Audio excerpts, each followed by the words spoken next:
السلام علیکم دوستان عزیز. یک چیز معلومات دیگر را شما رساندن داریم درباره که آنچه که از دست می‌دهیم در آیات آخر سوره یاسین میگه که آنچه خداوند خواست میگه که شود پس میشود و بازگشت واسه الله تعالی است. آیات آخر سوره یاسین خیلی به ما خبر میده.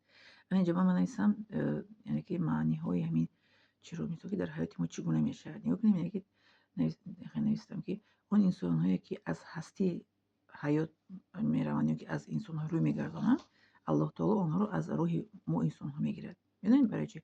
برای که آنها نمیتوانند که انسان ها که با ما باشند، چون که انسان ها با ما هم فکر هم اندیشه نیستند و دائما ما فکر میکنیم که چرا اون آدم ها از ما روی میگردانند، چرا آدم ها از ما دور میشوند.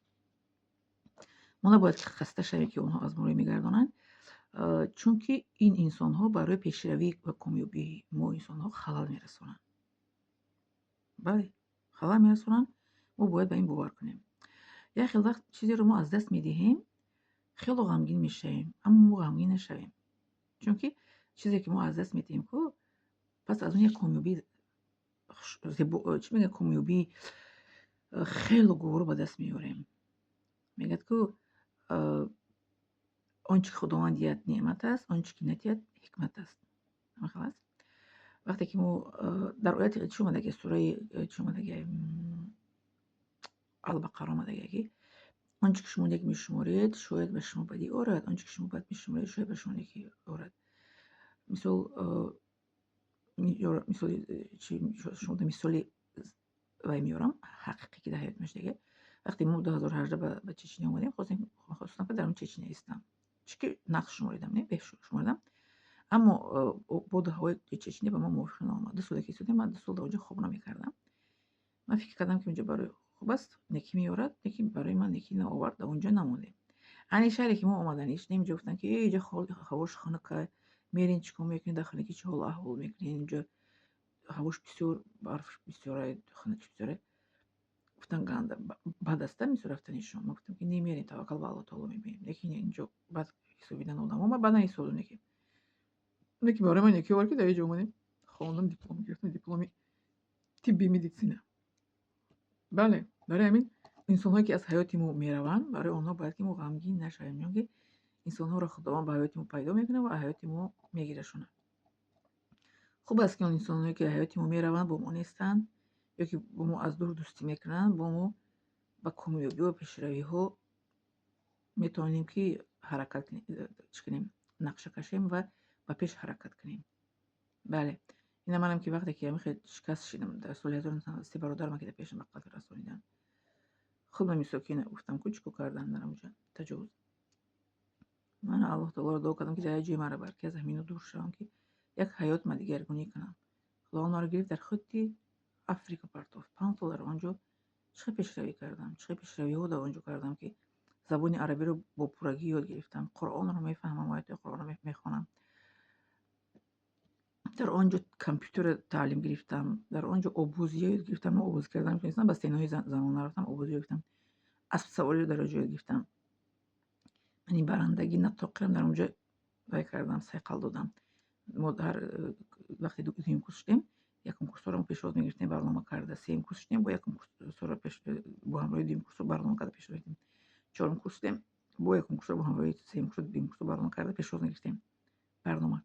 یعنی که نطاقی برندگیم در اونجا وای وقوع شد. با احترام پدرم مادرم در اونجا مثال چی میگم میوه ثمرش گرفته اومدم. وطن دوستداری رو مثال در جایی که باشم نیاز وطن دوست می‌دارم و به فکر وطن برای پیشروی وطن کوشش میکنم. من اگر در همون مسکو میموندم هیچگاه پیشروی کردن نمیتونم. برای همین آن نفرانی که از ما خداوند دور میکرد یا که ما میخوایم که دور شویم کو این برای ما نعمت است.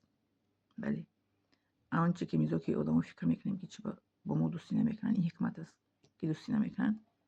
ورسو میگن که کم میدانی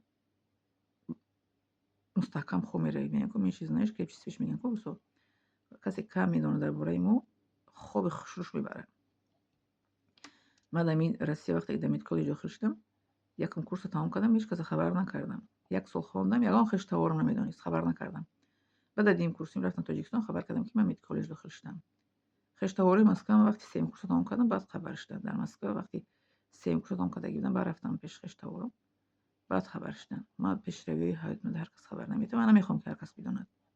برای که بخیلی میکنن آدمو حسد میبرن بد میبینن و میخوان که پیشگویی تیان برای من هیچ کس یک خیلی نزدیکمون به مفته یکی پیشرویوت هیچ کس نگو تو با پاک خواهر نگو که با تو بخیلی میکنن برای می ما در حیات ما چی پیشرویی که میکنیم چیزی که از ما خداوند میگیره با ما خداوند چیزی بهترش رو میدید برای این پیشروی خصوصا جنسی زن در چی میگن جماعت در خلق مسلمان جنسی زن تعلیم گرفتنش و پیشرویش رو هر کس نقض نمیبینه هر کس نقض نمیبینه که زن سواد باشد و برآمده گپ زند بله در اینجا شما میگین که برای پشت پرده بشی برای کاری خانواده که برای کودک تربیه که برای درکدن خونه همش میکنم کاری خانه میکنم کودک ما تربیه کردیم الحمدلله پخت پز خونه رو میکنم ما خونه ما کوچه گونچ نمیخریم در خانه میپزیم چیزی که